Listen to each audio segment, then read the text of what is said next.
আমি এই সময় প্রভুকে ধন্যবাদ জানাই সুন্দর সুযোগের জন্য। ধন্যবাদ জানাই মিসেস প্রমীলা বিশ্বাসকে, যিনি আমাকে বলছিলেন যেন বাক্যের পরিচর্যা করি। সেই সন্তানের মধ্য দিয়ে সুযোগ পেয়েছি, সেই জন্য সেই সন্তানকেও ধন্যবাদ জানাই। ধন্যবাদ জানাই আজকের এই পবিত্র উপাসনার যিনি কন্ডাক্টর পাস্টার মানিক গায়েন, সেই সন্তানকে ধন্যবাদ জানাই। ধন্যবাদ জানাই পল জয়ন্ত সরেন, যিনি সুন্দর গান করেন। আমি অনেকবার শুনেছি ওনার গান, সুন্দর কণ্ঠ দিয়েছেন প্রভু। উনি যখন গান করেন মনে হয় যেন আমরা সিয়নে পৌঁছে গেছি। এবং ধন্যবাদ জানাই আজকের এই উপাসনায় উপস্থিত সকল খ্রিস্ট ভক্তবৃন্দ, প্রত্যেককে খ্রিস্টীয় মঙ্গলবাদ এবং শুভেচ্ছা জানাই। আমরা বাক্যের কাছে যাব, কিন্তু তার আগে আমি কয়েকটি কথা বলতে চাই। আর সেটি হচ্ছে এরকম, আমরা এই পৃথিবীতে অনেকেই আছি, অনেকেই আছেন যারা সেবার কাজ করেন, কিন্তু যারাই সেবার কাজ করেন তারা সেই সেবার কাজকে নিজেদের একটা লাভজনক ব্যবসার মতো মনে করেন। অনেক রাজনৈতিক নেতা আছেন যারা সেবা করেন এবং সেই সেবাটা তাদের নিজস্ব কিছু পছন্দের লোকের জন্যই সেই সেবাটা হয়। প্রকৃত যারা সেবা পাওয়ার মতো উপযোগী তারা সেই সেবা পান না। অনেকদিন আগের কথা, যখন আইলা ঝড় হয় তখন দক্ষিণ অঞ্চলে, চর অঞ্চলে বিশেষ করে, আর সেখানে অনেক বাড়ি ঘর ক্ষতিগ্রস্ত হয়েছিল এবং তাদের জন্য একটা বড় অংশ সরকার থেকে বরাদ্দ হয়েছিল। এবং সেই সময় তত্ত্বাবধায়ক সরকার ক্ষমতা ছিল, সেনাবাহিনীর শাসিত সরকার সেই সময় ক্ষমতায় ছিলেন। কিন্তু সেই সময়ও যারা প্রকৃতপক্ষে সেই ঝড়ে ক্ষতিগ্রস্ত হয়েছিল, আজও পর্যন্ত এত বছর পরেও তারা সেই সুফল ভোগ করতে পারেনি। তাহলে সেবাটা কোথায় গিয়েছে? যথোপযুক্ত জায়গায় সেই সেবাটা পৌঁছায়নি। শুধু সেইটা না, অনেক ঝড়, অনেক প্রাকৃতিক দুর্যোগ আজকে ঘটেছে, কিন্তু প্রকৃতপক্ষে যারা সেবা পাওয়ার উপযোগী তারা কেউই আসলে তেমন সেবা পাননি। সেই সমস্ত অঞ্চলে যদি জরিপ করা হয় তাহলে দেখা যাবে তারা সেই দুঃখ কষ্টের মধ্যে আজও আছে, তাদের সেই ভাঙা ঘর আজও আছে। সেটা এখনো পর্যন্ত ভালো হয় নাই। অনেক রাজনৈতিক নেতা আছেন যারা সেবার কাজ করেন, কিন্তু তাদের সেবাটা কোথায়? তাদের সেবাটা হচ্ছে দলীয় লোকদের কাছে। যারা ধনী লোক তারা আরো ধনবান হয় সেই সেবা নিয়ে, কিন্তু যারা দরিদ্র, সেবা পাওয়ার উপযোগী, তারা আজও সেই দরিদ্র আছে। তারা প্রকৃতপক্ষে সেই সেবা পান না। তারা প্রকৃতপক্ষে সেই সেবা পান না। আজকের শুধু একটু রাজনৈতিক ব্যাপার গেল, মন্ডলীগুলোর দিকে যদি তাকাই তাহলে দেখতে পাবো যে আমাদের পালকদের সঙ্গে যে সমস্ত পরিবারের, যে সমস্ত লোকের ভালো খাতির, ভালো একটা সম্পর্ক রয়েছে, সেবার সুযোগটা তাদের কাছেই বেশি যায়। কিন্তু যারা দরিদ্র, যারা অতটা বোঝে না, তারা মণ্ডলীতে আজও পর্যন্ত সেই সেবা পান না। তাদের সঙ্গে পালকের ভালো সম্পর্ক গড়েই ওঠে না। আমার অনেক অভিজ্ঞতা আছে, আমি মণ্ডলীতে দেখেছি যেখানে পালকরা সেবা করে তাদের, যাদের তার সঙ্গে ভালো সম্পর্ক আছে, যাদের কাছ থেকে সে বেনিফিশিয়ারি হয়, তাদেরকে তিনি সেবা করেন। কিন্তু প্রকৃতপক্ষে মণ্ডলীতে যারা সেবা পাওয়ার উপযোগী তারা সেই সেবা থেকে বঞ্চিত হয়। কি লাভ এই সেবার? আমাদের প্রভু যীশু খ্রিস্ট তিনি এই কথা বলেছেন। এক ভাই তিনি একটু আগে বাইবেল থেকে একটা ভার্স তিনি পড়ছেন যে তোমার শত্রু যদি ক্ষুধিত হয় তাকে খাওয়াও, পান, সে পিপাসিত হয় তাকে পান করাও। আমাদেরকে সেই সমস্ত লোকদেরকেই সেবা করা উচিত যারা সেবা পাও। এবং তিনি বলেছেন যে তোমাকে, তুমি তাকে উপকার করো যে তোমার উপকারের প্রতিদান দিতে পারে। এতে কি সাধুবাদ পাইতে পারো? কিন্তু বরং তাকে সেবা করো যে তোমার সেই সেবার প্রতিদান দিতে পারবে না। তুমি তাকে সেবা করো যে এই সেবা পেয়ে উপকারী হবে, উপকার পাবে, তাকে সেবা করার কথা বলছে। প্রকৃতপক্ষে যারা ভুক্তভোগী, সেবা পাওয়ার উপযোগী, তাদেরকে সেবা করার কথা বলা হচ্ছে। তাই খ্রিস্টদের প্রিয়জন, আজকের এই সন্ধ্যায় আমি এই কথা বলতে চাই, আসুন আমরা প্রকৃত খ্রিস্টের উত্তম সেবক হই। কোনো পক্ষপাতদুষ্ট সেবাকারী নয়, কিন্তু খ্রিস্টের উত্তম সেবক হই। আসুন এই বিষয়ে পবিত্র শাস্ত্র কি বলে আমরা শাস্ত্রাংশ দেখি। আমরা দেখব লুকলিখিত সুসমাচার তার 10 অধ্যায়। যাদের কাছে বাইবেল আছে দেখতে পারেন। লুকলিখিত সুসমাচার 10 অধ্যায় 30 থেকে 37 পদ।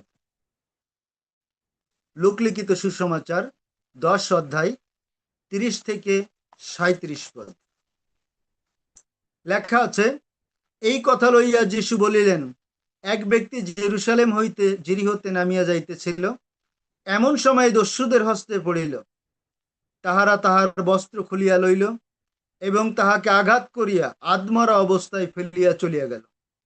ঘটনাক্রমে একজন যাজক সেই পথ দিয়া নামিয়া যাইতেছিল। সে তাহাকে দেখিয়া এক পার্শ্ব দিয়া চলিয়া গেল। পরে সেই রূপে একজন লেবীয় সেই স্থানে আসিয়া দেখিয়া এক পার্শ্ব দিয়া চলিয়া গেল।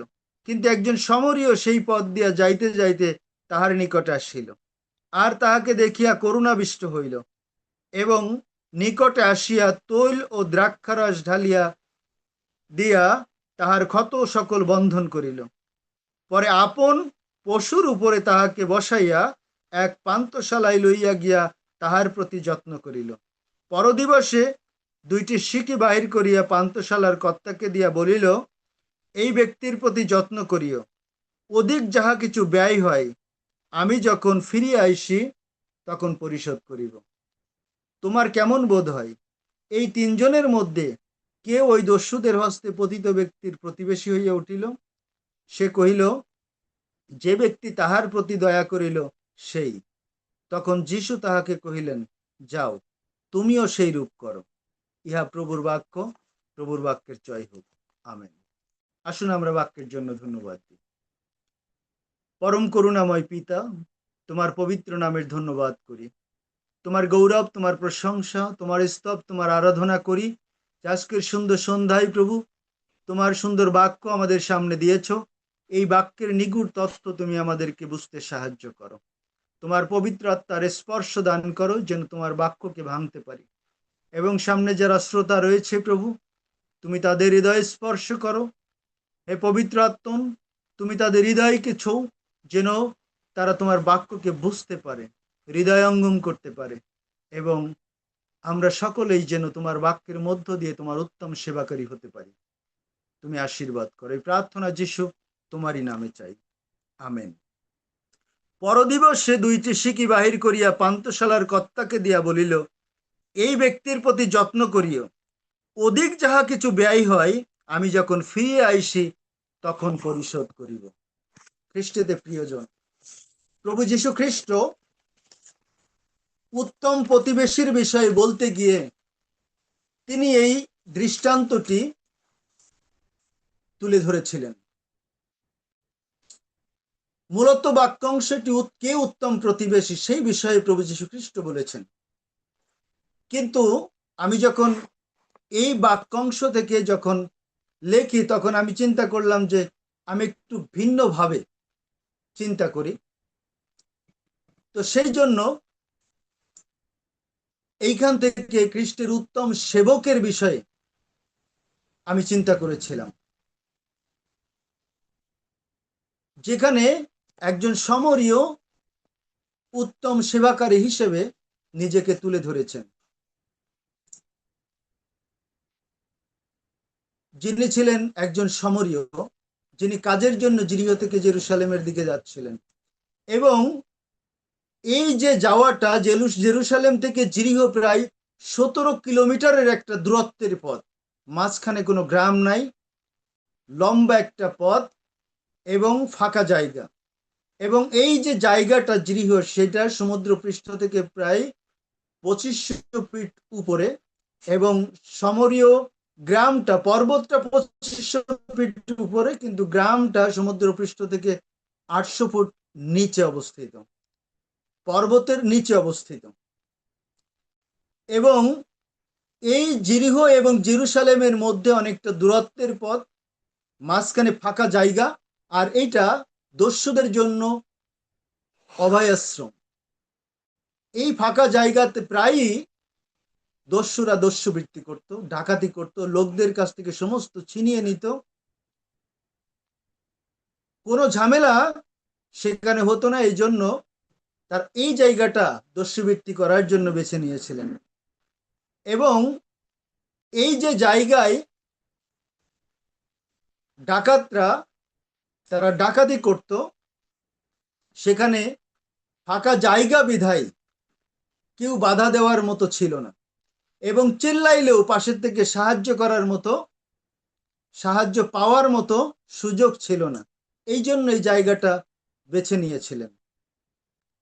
এবং এমনই একটা জায়গার উদাহরণ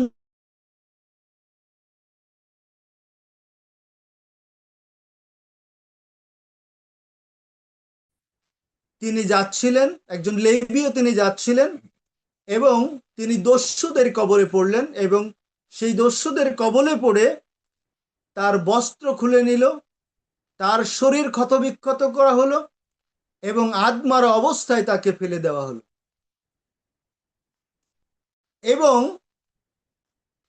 সে মৃতপ্রায় এরকমই একটা অবস্থায় সে রাস্তায় পড়ে আছে। ঘটনাক্রমে সেই রাস্তা দিয়ে একজন যাজক যাচ্ছিলেন, এবং যাজক তাকে দেখলেন, কিন্তু তিনি হয়তোবা মনে করলেন তিনি মারা গিয়েছেন, সেজন্য হয়তোবা তিনি সব স্পর্শ করতে চাননি, যেন তিনি অসুচি হন। হয়তোবা তিনি এটা চিন্তা করেছিলেন, যদি আমি তাকে স্পর্শ করি তাহলে হয়তোবা পুলিশি ঝামেলায় পড়ব। এই জন্য তিনি দেখলেন, অথচ তার জন্য, সেবা করার জন্য, তাকে দেখার জন্য তার কাছে গেলেন না।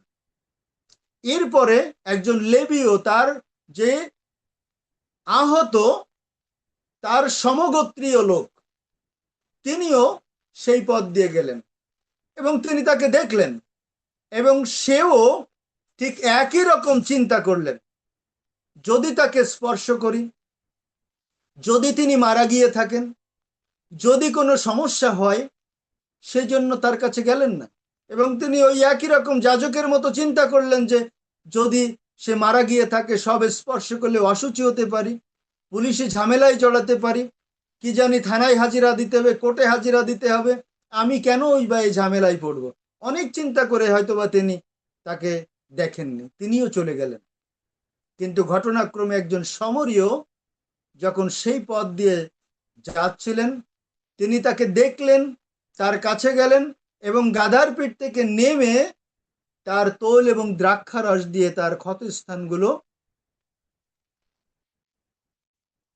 বন্ধন করলেন। এবং তিনি একবারও চিন্তা করেননি যে আমি কোনো বিপদে পড়বো কিনা, আমি কোনো পুলিশে ঝামেলায় পড়বো কিনা। সেই সমস্ত চিন্তা না করে তিনি তার সেবা করেছেন। অথচ এই সমরীয়, যাদের সঙ্গে জিহুদীদের উঠা বসা নাই, কেন উঠা বসা নাই?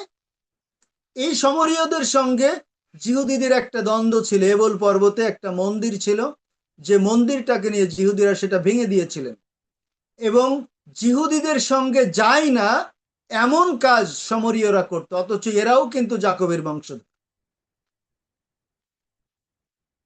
এই জন্য এই সমরীয়দেরকে তারা অস্পৃশ্য মনে করত, এবং তাদের সঙ্গে উঠা বসা ছিল না।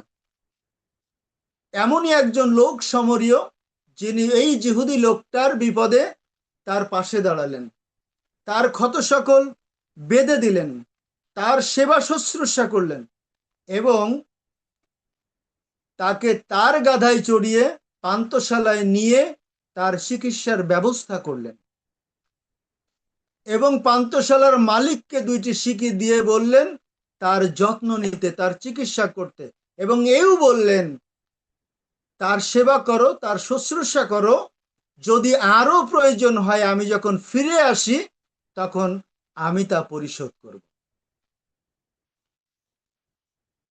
এই যে 3জন ব্যক্তি এখানে ছিল, যিশু বলেছেন যে কে 3জন ব্যক্তির মধ্যে উত্তম প্রতিবেশী হলো। এই 3জন ব্যক্তির মধ্যে কে উত্তম সেবক হলো? নিশ্চয়ই শেষের জন। আজকের আমরা যারা বিশ্বাসী রয়েছি, আমরা যারা মণ্ডলীর সেবাকারী আছি, আমাদের উচিত একইভাবে এই সমরীয় লোকের মতো সমাজে আমার কত দাম আছে সেটা ভাবার বিষয় নয়, কে আমাকে মূল্য দিল এটা ভাবার বিষয় নয়, কিন্তু এই সমরীয় লোকটার মতো যেন আমরা লোকের পাশে দাঁড়াই, লোকের সেবা করি, উত্তম সেবক হই। আমাদের প্রত্যেকেরই উচিত একজন বিশ্বাসী হিসেবে খ্রিস্টের উত্তম সেবক হওয়া। কিন্তু কিভাবে আমরা উত্তম সেবক হতে পারি এই সমরীয়ের মতো? কয়েকটি করণীয় রয়েছে যদি আমরা উত্তম সেবক হতে চাই। প্রথম যে করণীয়, আর সেটি হচ্ছে মূল্য দিতে হবে যদি আমরা উত্তম সেবাকারী হই। প্রথম করণীয় হচ্ছে মূল্য দিতে হবে। একবার টিভিতে একজন সাদা মানুষের ঘটনা দেখেছিলাম। সাদা মানুষ বলতে গায়ের রং সাদা এরকম না, তার মন সাদা। এবং এই যে সাদা মনের মানুষ যিনি, তিনি, তাকে সাদা মনের মানুষ বলা হয়েছে এই জন্য তিনি বৃদ্ধ এবং তিনি গভর্নমেন্ট এমপ্লয়ার ছিলেন এবং রিটায়ার্ড শেষে তিনি নির্দিষ্ট পরিমাণ টাকা সরকার থেকে পেয়েছেন এবং সেই টাকা থেকে তিনি দরিদ্র অসহায় ছেলে মেয়েদের বই কিনে দিতেন, হয়তোবা অনেকে দেখেছেন। এবং এই যে টাকাটা তিনি ব্যবহার করেছেন দরিদ্র অসহায় যারা ছেলে মেয়ে আছে, ছাত্রছাত্রী আছে, তাদের বই কেনার জন্য, তাদের পড়াশোনার জন্য তিনি ব্যয় করতেন। তিনি চাইলে তার শেষের জীবন উপায় নষ্ট না করে তিনি গচ্ছিত রেখে বাদবাকি জীবন ভালোভাবে চলতে পারতেন, কিন্তু তিনি তা করেননি। তিনি চিন্তা করছেন যে বেঁচে থাকবো কতদিন, অন্তত পৃথিবীতে কিছু রেখে যায়, যদি কারো আমার দ্বারা উপকার হয়। সেই জন্য তিনি এই দরিদ্র অসহায় ছেলে মেয়েদের বই কিনে দিয়েছেন, ব্যক্তিগত টাকা দিয়ে তিনি বই কিনে দিয়েছেন এবং তার এই বই কেনাতে অনেক দরিদ্র ছেলে মেয়ে তারা লেখাপড়া শিখেছে, তারা জীবনে স্বাবলম্বী হয়েছে, পরিবারের হাল ধরতে পেরেছে এবং তাদের দরিদ্র সেই যে জীবন তা থেকে উত্তরণের সুযোগ পেয়েছে তার এই সেবার মধ্য দিয়ে। এই জন্য তাকে সাদা মানুষ বলা, সাদা মনের মানুষ বলা হয়েছে। তার এই সেবা সারা দেশের মানুষ তার এই সেবার কথা শুনেছে এবং এই সেবা করতে গিয়ে তাকে মূল্য দিতে হয়েছে, টাকা দিতে হয়েছে, নিজের জীবন উপায় খরচ করতে হয়েছে। একইভাবে যদি আমরা এই দয়ালু সমরীয়র ঘটনা যদি দেখি, তাহলে আমরা দেখতে পাবো এই দয়ালু সমরীয় যার কথা বলা হয়েছে দয়ালু, তিনি জাতিতে অস্পৃশ্য হলেও সমাজের লোক তাকে গোনে না, তাকে মূল্য দেয় না, কিন্তু তিনি তার জীবন উপায়, তিনি তার সম্বল তার সেবার জন্য ব্যয় করেছেন। তিনি যখন তাকে দেখেছেন, তার কাছে গিয়েছেন, সেবা করেছেন, সঙ্গে সঙ্গে তাকে গাধার পিঠে চড়িয়ে পান্থশালায় নিয়ে গিয়ে সেখানে 2 দিন থাকলেন এবং তারপরে পান্থশালার মালিককে দুইটি শিখি দিলেন এবং বললেন, তার সেবা করো, তাকে সুস্থ করো, যদি আরো প্রয়োজন হয় আমি যখন ফিরে আসি তখন দেব, পরিশোধ করব। তিনি এই সেবা করার জন্য মূল্য পরিশোধ করেছেন। একইভাবে যদি আমরা আমাদের ঈশ্বর, আমাদের প্রভু যীশু খ্রিস্টের দিকে যদি লক্ষ্য করি, তিনিও সেবা করার জন্য মূল্য দিয়েছেন। মানুষদেরকে পাপের থেকে মুক্ত করার জন্য, পরিত্রাণ দেওয়ার জন্য মূল্য দিয়েছেন। তিনি তার নিজের জীবনকে উৎসর্গ করেছেন। আমাদের মতো পাপী মানুষের জন্য তিনি রক্ত দিয়েছেন। আমাদের যে পাপের বেতন ছিল সেটি মূল্য দ্বারা পরিশোধ করেছেন। আজকের আমরা যদি উত্তম সেবাকারী, উত্তম খ্রিস্টের সেবক হতে চাই, তাহলে আমাদেরকে এই দয়ালু সমরীয়ের মতো মূল্য দিতে হবে। আমাদের প্রভু যীশু খ্রিস্টের আদর্শকে অনুসরণ করতে হবে, মূল্য দিতে হবে, তবেই আমরা খ্রিস্টের উত্তম সেবক হতে পারব। তাহলে খ্রিস্টের উত্তম সেবক হওয়ার জন্য প্রথম যে করণীয় আমি বলেছি সেটি হচ্ছে মূল্য দিতে হবে। এখন দ্বিতীয় করণীয় আমি আপনাদের সাথে তুলে ধরতে চাই। দ্বিতীয় করণীয় হচ্ছে আমাদেরকে শ্রম দিতে হবে। যদি আমরা খ্রিস্টের উত্তম সেবক হতে চাই, তাহলে প্রথমত মূল্য দিতে হবে, দ্বিতীয়ত আমাদেরকে শ্রম দিতে হবে। কারণ শ্রম ছাড়া সেবা সম্ভব নয়। আমরা দেখতে পাই হাসপাতালে অনেক নার্সরা আছেন যারা সেবা করেন। তারা সেবা করতে গিয়ে তারা সারা রাত অনেক সময় জেগে থাকেন। কোন সময় কোন রুগীর লোক এসে ডাকলো যে আমার রুগীর আরো খারাপ অবস্থা হয়েছে, তাদেরকে জেগে থাকতে হয়। সারা রাত জেগে রুগীদের সেবা করতে হয়, সারা দিন রুগীদের সেবা করতে হয়। তারা সেবা করেন, হয়তোবা তাদের সেবার বিনিময়ে তারা অর্থ পান, কিন্তু সেবাটা অনেক মূল্যবান, তাদের শ্রমটা অনেক মূল্যবান। এবং হাসপাতালে সবচেয়ে বেশি যিনি গুরুত্বপূর্ণ সেবা প্রদান করেন, তিনি নার্সদের চেয়েও বেশি কাজ করেন, তিনি হচ্ছেন আয়া, যিনি পারিশ্রমিক পান। কিন্তু যখন রুগীরা হাসপাতালে অসুস্থ থাকে, বমি করে, পায়খানা করে, অনেক নোংরা জিনিসগুলো ফেলে রাখে, এই আয়ারা এসে সেগুলো তুলে নিয়ে যায় এবং বাইরে ফেলে দেয়। সেবা করেন তারা, তাদের শ্রম তারা দেন সেবা করতে গিয়ে। আজকের দয়ালু সমরীয়কে যদি আমরা দেখি, তিনি এই লোকটার, আহত লোকটার সেবা করতে গিয়ে তিনি শ্রম দিয়েছেন। তিনি যখন তাকে দেখলেন, তার কাছে গেলেন, কাছে যাওয়ার পরে তিনি কোনো কথা চিন্তা না করে তিনি তার সেই ব্যাগ থেকে তৈল এবং দ্রাক্ষারস বের করলেন, ক্ষতস্থান মালিশ করলেন এবং সেখানে বেঁধে দিলেন। এবং শুধু বেঁধে দেওয়া না, তিনি তার নিজের গাধায় চড়িয়ে তাকে পান্থশালায় নিয়ে গেছেন। এবং এই গাধায় যখন তাকে চড়িয়েছেন, তখন নিশ্চয়ই তিনি সেই গাধার পিঠে ওঠেননি, গাধাটা তিনি নিয়ে গেছেন, তার মানে তিনি হেঁটে গেছেন। তিনি চাইলে চলে যেতে পারতেন, কিন্তু তিনি তা করেননি। তিনি নিজে সেখানে তার ক্ষত বেঁধে দিয়েছেন। তিনি হেঁটে লোকটাকে গাধার পিঠে চড়িয়ে পান্থশালা পর্যন্ত নিয়ে গেছেন। তিনি তার শ্রম দিয়েছেন সেবা করার জন্য। আজকের আমাদের প্রভু যীশু খ্রিস্টের দিকে যখন আমরা তাকাই, তখন আমরা দেখতে পাই যে খ্রিস্ট তিনি মানুষের সেবা করার জন্য তিনি শ্রম দিয়েছেন। প্রভু যীশু খ্রিস্টের জন্মের পরে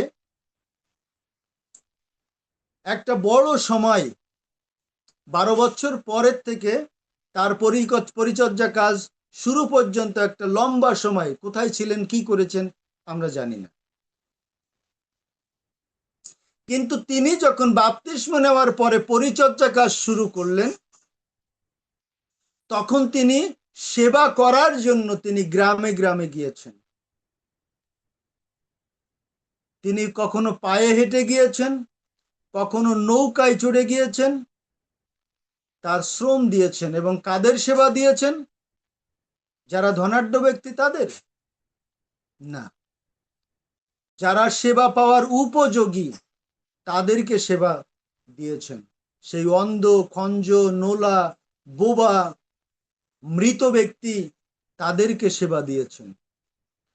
এবং তিনি এমন লোকদের সেবা দিয়েছেন যারা তার মূল্য কোনোদিন পরিশোধ করতে পারবেন। তিনি এই সেবা করতে গিয়ে তার জীবনের একটা বড় সময় তিনি শ্রম দিয়েছেন, প্রায় 3.5 বছর। 3.5 বছর যাবৎ তিনি এই পরিশ্রম করেছেন মানুষের সেবা দেওয়ার জন্য, এবং চূড়ান্ত সেবা তিনি প্রদান করেছেন কালভেরি ক্রুশের উপরে, যেন সমস্ত পাপী মানুষ মুক্তি পায়। সেই শ্রম তিনি দিয়েছেন। তার শরীর থেকে রক্ত ঝরেছে, তার শরীর ক্ষতবিক্ষত হয়েছে, ঘামের প্রতিটি ফোঁটা রক্ত আকারে ঝরে পড়েছে তার শরীর থেকে, এই সেবা করতে গিয়ে। মানুষের মুক্তির জন্য তিনি এই সেবা দিয়েছেন, শ্রম দিয়েছেন। তাই খ্রিস্টতে প্রিয়জন, আমি আজকের এই সন্ধ্যায় আহ্বান করতে চাই, আমরা এই দয়ালু সমরীয়ের মতো শ্রম দেই। প্রভু যীশু খ্রিস্টের আদর্শকে অনুসরণ করে আমরা যদি উত্তম সেবক হতে চাই, তাহলে আমরা শ্রম দেই, তবে আমরা খ্রিস্টের উত্তম সেবক হতে পারব। খ্রিস্টের উত্তম সেবক হওয়ার বিষয়ে বলতে গিয়ে পরপর 2টা করণীয় আমি আপনাদের সামনে বলেছি। প্রথম করণীয় বলেছি আমাদেরকে মূল্য দিতে হবে। দ্বিতীয় করণীয় বলেছি আমাদেরকে শ্রম দিতে হবে। এখন আমি আপনাদের সামনে তৃতীয় এবং শেষ করণীয় তুলে ধরতে চাই। তৃতীয় এবং শেষ করণীয় হচ্ছে, আমরা যদি খ্রিস্টের উত্তম সেবক হতে চাই, তাহলে আমাদেরকে সময় দিতে হবে। সময় সেবা করার জন্য, সেবক হওয়ার জন্য খুবই গুরুত্বপূর্ণ। আমি সেবক হতে চাই কিন্তু সময় দিতে চাই না, তাহলে উত্তম সেবক হওয়া যাবে না, উত্তম সেবক হওয়া সম্ভব নয়। আমরা যদি মাদার তেরেসাকে লক্ষ্য করি, তাহলে আমরা দেখতে পারবো যে তিনি সেবা করার জন্য তার জীবনের একটা মূল্যবান সময় তিনি দিয়েছেন। তিনি ছোটবেলা থেকে আলবেনিয়াতে তার বাবা মায়ের সঙ্গে বড় হয়েছেন, এবং মায়ের প্ররোচনায় তিনি এই সেবা কাজে তিনি উদ্বুদ্ধ হয়েছেন। 17 বছর বয়সে তিনি ইন্টার শেষ করার পরে তিনি পড়াশোনা করেন নান হিসেবে, এবং সেই পড়াশোনা শেষে যখন তার যৌবন বয়স, তিনি সেই সময় এই সেবা করার জন্য তিনি ভারতবর্ষে আসেন, এবং সেখানে কুষ্ঠাশ্রম, অনাথ আশ্রম তিনি করেছেন, এবং যার জন্য জীবনের একটা মূল্যবান সময় তাকে ব্যয় করতে হয়েছে এই সেবা কাজের জন্য। তিনি একজন উত্তম সেবাকারিণী। তিনি সেবা করার জন্য মানুষের দ্বারে দ্বারে গিয়েছেন, মানুষের কাছে হাত পেতেছেন, মানুষ তাকে থুতু দিয়েছে, কিন্তু তিনি এই সেবা করার জন্য মানুষের অপমানকে অপমান মনে করেননি, তিনি ফিরে যাননি। তার জীবনের উত্তম সময়টা এই সেবার জন্য তিনি দিয়েছেন। আমরা তার থেকে শিক্ষা নিতে পারি। একইভাবে পবিত্র শাস্ত্রের অংশ যেখানে পাঠ করেছি, সেই দলীয় সমরীয়র ঘটনা যখন আমরা দেখি, তখন আমরা দেখতে পাই এই সমরীয় তিনি সেবা করার জন্য সময় দিয়েছেন, সেবা করার জন্য তিনি সময় দিয়েছেন। লেখা আছে পবিত্র শাস্ত্রের 35 পদে, বলেছে পরদিবসে, তার মানে একদিন তার সঙ্গে ছিলেন। তিনি তার গুরুত্বপূর্ণ কাজ থাকতে পারে হয়তোবা, তিনি একটা নির্দিষ্ট কাজে যাচ্ছেন, সেই কাজকে তিনি ফেলে রেখে এই আহত লোকটার সেবা করার জন্য তিনি 24 ঘন্টা সময় দিয়েছেন, তিনি নিজের কাজটাকে প্রাধান্য দেননি।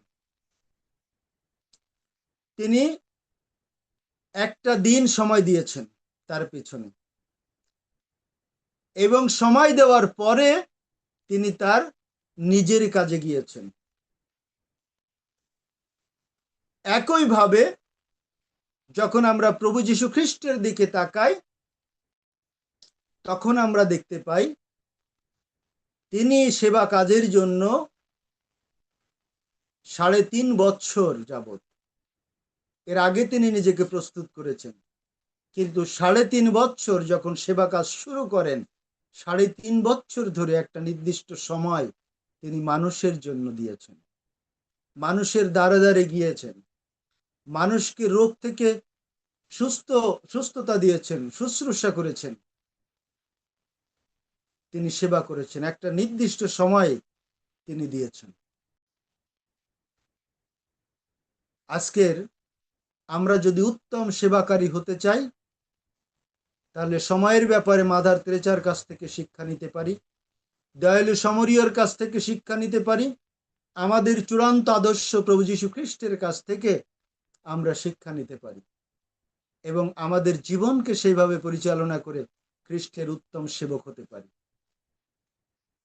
তাই আমরা যদি সেবা করতে চাই, উত্তম সেবক হতে চাই, তাহলে আমাদেরকে সময় দিতে হবে। খ্রিস্টেতে প্রিয়জন, আজকের এই সন্ধ্যায় খ্রিস্টের উত্তম সেবকের বিষয়ে বলতে গিয়ে পরপর 3টা করণীয় আমি তুলে ধরেছি। প্রথম করণীয় আমি বলেছি, যদি আমরা উত্তম সেবক হতে চাই তাহলে আমাদেরকে মূল্য দিতে হবে। দ্বিতীয়ত বলেছি আমাদেরকে শ্রম দিতে হবে। তৃতীয়ত বলেছি আমাদেরকে সময় দিতে হবে। যদি আমরা একজন উত্তম সেবাকারী হতে চাই, খ্রিস্টের উত্তম সেবক হতে চাই, তাহলে উক্ত 3টা করণীয় পালনের মধ্য দিয়ে আমরা খ্রিস্টের উত্তম সেবক হতে পারি। আসুন আমরা মূল্য দেই, শ্রম দেই, সময় দেই এবং খ্রিস্টের উত্তম সেবক হই। প্রভু তার বাক্যের মধ্য দিয়ে আমাদের প্রত্যেককে প্রচুর রূপে আশীর্বাদ দান করুন। আমেন। ধন্যবাদ সকলকে। আমেন। আমেন। ধন্যবাদ প্রভু।